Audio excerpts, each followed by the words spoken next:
Pas situatës së rënduar në vend si pasojë e rreshjeve të Borës, shoqata e ndërtuesve solidarizohet me banorët, duke bashkëpunuar me njësitë vendore për të ofruar mjetet e nevojshme të pastrimit të rrugëve. Shumë kompani ndërtimi prej ditësh i kanë ardhur në ndihmë komunave dhe bashkive në veri dhe verilindje të vendit dhe shprehen të gatshme për të ofruar ndihmë edhe pas tejkalimit të kësaj situate. Shoqata e ndërtuesve është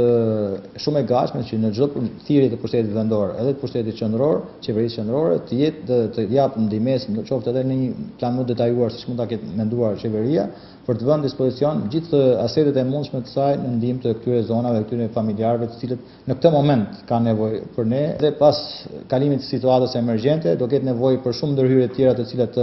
kanë riparimin dhe rregullimin e gjithë këtyre dëmeve që ka shkaktuar situata e Borës, do vënë në dispozicion mjete dhe